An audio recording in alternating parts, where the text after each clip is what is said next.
tak sama kan. Hopefully negara kita tak racist lah kan. Macam mana Indonesia ni, orang kata diorang ni semuanya bangga jadi rakyat Indonesia. Itu yang kita nak. Assalamualaikum.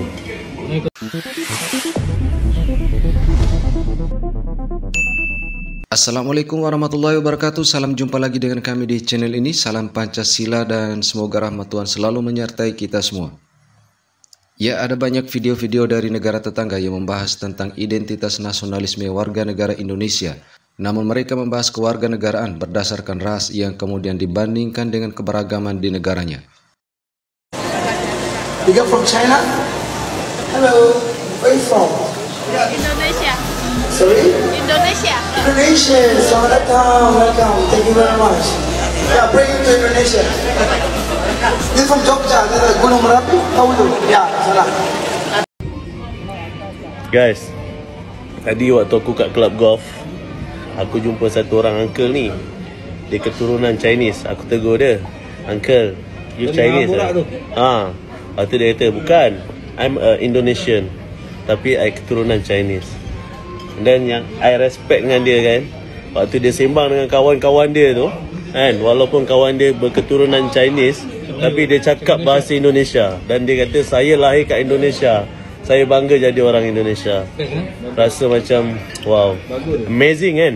Compare dengan Malaysia guys, dia macam mana nak cakap, Chinese dengan Chinese, dia sama ada dua bahasa. Sama ada dia cakap Chinese ataupun dia cakap English.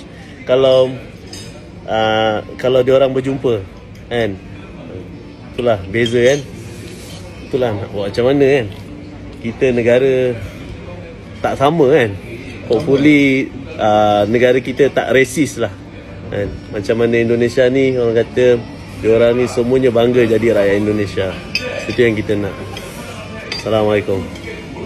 Orang berbangsa Cina tapi kerakyatan dia adalah Indonesia. Sebenarnya memalukan lah. Memalukan sangat-sangat. Tambah pula dia adalah orang Cina dan dia adalah warga negara Indonesia, tapi tengok cara dia cakap bahasa Indonesia dia very fluent. Tak dengar langsung bunyi dialect ke, bunyi macam pelat-pelat, macam nak bunyi ke Mandarin ke Cantonese ke, tak ada langsung. Aku surprise juga bila dengar yang dekat Indonesia. Kita tahu Indonesia pun lebih kurang macam dekat Malaysia, which is dia berbilang kaum, berbilang bangsa, berbilang agama dan sebagainya lah. Tapi bila dia cerita persekolahan ataupun pendidikan dekat sana, semuanya wajib ada bahasa Indonesia. Dia tak ada istilah yang sekolah tu Chinese saja, dia punya silibus apa semua Chinese saja.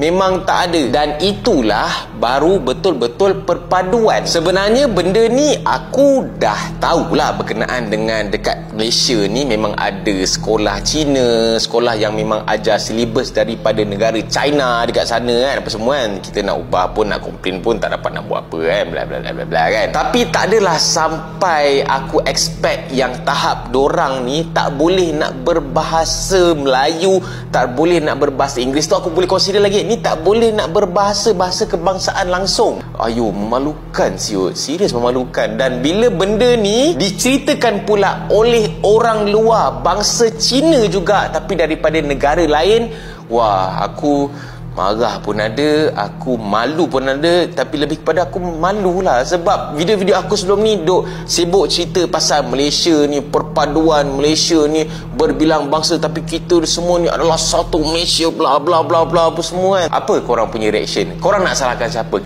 Okey, sentimen perkauman di negara tetangga memang masih menjadi persoalan besar hingga saat ini. Dan hal tersebut meskipun telah dilakukan dengan berbagai cara oleh pemerintah, termasuk membentuk suatu kementerian tersendiri, maupun melalui berbagai seminar, forum-forum diskusi oleh beberapa pihak. Namun sentimen perkauman ini masih tumbuh subur di kalangan masyarakat. Ke bawah duli Yang Maha Mulia Sri Paduka Baginda Yang di-Pertuan Agong Sultan Ibrahim telah menyentuh mengenai integrasi antar kaum yang masih belum sempurna akibat kegagalan dalam menguasai bahasa kebangsaan dan pemahaman budaya hidup kaum lain. Justru sensitiviti kaum perlu dijaga. Maka tanggungjawab yang besar perlu digalas oleh pemimpin supaya lebih berhati-hati untuk mengeluarkan sebarang kenyataan. Kenyataan seperti mengangkat Kampung Baru Cina sebagai tapak warisan UNESCO dan bak kuteh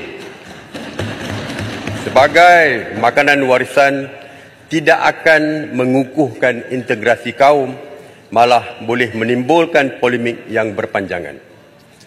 Amat menyedihkan juga, selepas hampir 70 tahun negara mencapai kemerdekaan, masih ramai yang tidak mampu menguasai bahasa Melayu dengan baik dan betul. Kita masih gagal dalam memupuk perpaduan sebagai sebuah negara bangsa yang sebenar-benarnya. Integrasi kaum hanya pada lapisan formal, tidak menjalar sehingga ke akar ubi. Oleh itu saya menjunjung dan menyokong saranan yang di-Pertuan Agong supaya jurang defisit sosial perlu dirapatkan segera. Nah, hal ini memang sedikit berbeda dengan Indonesia. Meskipun Indonesia pernah melewati masa-masa kelam dalam perjalanan berbangsa dan bernegara, namun dengan jumlah warga negara Indonesia yang 10 kali lipat lebih banyak dari negara tetangga, Indonesia justru mampu menyatukan rakyatnya yang berbeda suku, ras, agama, dan budaya maupun golongan. Dan inilah yang membedakan Indonesia dengan negara tetangga Malaysia. Jika sebelumnya Indonesia lebih dahulu membangun nasionalisme, persatuan dan kesatuan bangsa, namun berbeda dengan negara tetangga yang lebih dulu membangun perekonomian dan infrastruktur, sehingga momok rasisme ini masih melekat di kalangan rakyat yang berbeda kaum. Bibit-bibit perkauman itu masih wujud di dalam Malaysia ini, walaupun seperti yang terjadi dalam kes kuil Sri Mariamman itu, polis telah pun mengatakan bahawa ianya bukan disebabkan oleh isu perkauman, tapi ada pihak yang berfikiran bahawa itu adalah isu perkauman. Jadi apa pendapat Profesor? Terima kasih. Assalamualaikum. Salam sejahtera. Sebenarnya ada perkara pokok yang kita harus faham keadaan Malaysia ini. Kita bukan seperti di Indonesia di mana asimilasi adalah bentuk mengurus perbezaan kaum. Maknanya menukar nama, menidakkan penggunaan bahasa-bahasa lain selain daripada bahasa Melayu atau bahasa Indonesia. Mereka mengubah nama Rudi Hartono, pemain bintang terkenal. Di Malaysia, kita tidak boleh mengamalkan asimilasi kerana bilangan kaum antara bukan Melayu dan Melayu itu hampir sama ketika kemerdekaan. Oleh itu, Malaysia memilih integrasi, bukannya asimilasi. Nah, kalau kita pilih integrasi, maknanya apa? Maknanya kita memperakukan perbedaan antara kaum, antara agama, dan kebedaan ini harus ditangani dalam bentuk apa? Dalam bentuk mencari tapak integrasi, di mana kita bersetuju dan ada ketikanya kita tak setuju.